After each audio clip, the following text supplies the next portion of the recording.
చాలా నిక్కచ్చిగా చెప్పినారు. వారందరికీ కూడా నా ధన్యవాదాలు. ఈ రోజు వారు చెప్పిన ప్రతి మాట వారి మాటగా మేము అనుకోవడం లేదు. ఇవాళ వారు చెప్పిన ప్రతి మాట ప్రజల నుండి వస్తున్న ఒక గొంతుగా, ప్రజల వైపు నుండి వస్తున్న ఒక అభిప్రాయంగానే మేము పరిగణిస్తా ఉన్నాం. 10 ఏళ్ల పాలన మీద, జరిగిన అభివృద్ధి మీద ఎవరు కాదనలేని, కళ్లకు కొట్టొచ్చినట్టు కనబడుతున్న వైనాన్ని అందరూ కూడా ప్రస్తావించారు. అన్న అభివృద్ధి విషయంలో ఎలాంటి కంప్లైంట్ లేదు, కరెంటు విషయంలో కంప్లైంట్ లేదు, నీరు విషయంలో కంప్లైంట్ లేదు, తాగునీరు ఇచ్చిన విషయంలో కంప్లైంట్ లేదు, రోడ్లు వేసిన విషయంలో ఎవరు కూడా ఏలెత్తి చూపలేదు, జిల్లాకు మెడికల్ కాలేజ్ పెట్టిన దానిలో కూడా మరి దాని మీద ఎవరో ఏలెత్తి చూపలేదు, ఆసుపత్రులు పెట్టినారు, బాగా చేశారు. ఈ కంప్లైంట్లు ఏమీ లేవు.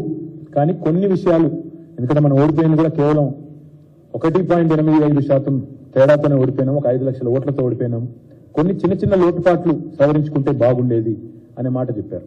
అందులో ఉదాహరణకి ఎప్పటికప్పుడు మా మీద జరిగిన దుష్ప్రచారాన్ని సరిగా ఖండించలేదు, పార్టీ నిర్మాణం మీద ఇంకా కొద్దిగా దృష్టి పెట్టింటే బాగుండేది, గత 10 ఏళ్లు పార్టీ నిర్మాణాన్ని కూడా ఇంకా కొంత సుదృఢం చేసింటే బాగుండేది, కార్యకర్తల్లో ఆ నిస్తేజం ఉండేది కాదు అనే మాట కూడా చాలా నిక్కచ్చిగా చెప్పారు.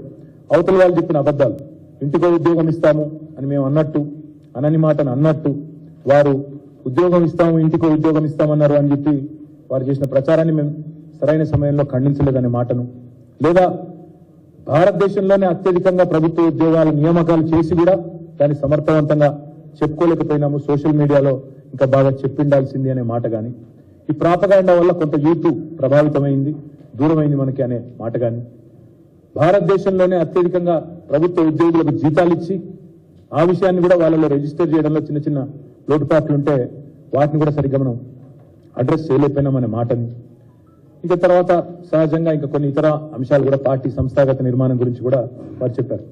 అయితే వారు చెప్పిన అల్టిమేట్ పాయింట్ ఏమిటి అంటే, తెలంగాణలో అభివృద్ధి జరిగింది అనే విషయంలో ఎలాంటి రెండో అభిప్రాయం ప్రజల్లో లేదు, పార్టీ కార్యకర్తల్లో లేదు. కానీ చిన్న చిన్న లోపాలు సవరించుకుంటే బాగుండేదేమో అనే మాటను వారు చెప్పడం జరిగింది. దాంతోపాటు ఇంకొక మాట కూడా వారు చెప్పినారు. ఆల్రెడీ కేసీఆర్ గారు ముఖ్యమంత్రిగా లేరు అనే మాట చాలా మంది ఇవాళ ఇతర పార్టీలకు ఓటేసిన వాళ్ళని కూడా, కాంగ్రెస్ బీజేపీలకు ఓటేసిన వాళ్ళ ప్రజల్లో కూడా ఒక రకమైన దానివల్ల అయ్యో ఇట్లా జరుగుతుంది అనుకోలేదు, మేము మా దగ్గర ఉండే లోకల్ అభ్యర్థి మీదనో ఇంకోరి మీద కొంత వ్యతిరేకతతో ఓటేసినాం, కానీ కేసీఆర్ గారు ముఖ్యమంత్రిగా లేరు అనే మాటని జీర్ణించుకోలేకపోతున్నారనే మాట కూడా మా నాయకులు, కార్యకర్తలు ఈరోజు అందరూ కూడా చెప్పడం జరిగింది. అందువల్లే ఇవాళ ఇంకొక మాట కూడా విశ్లేషించుకున్నాము.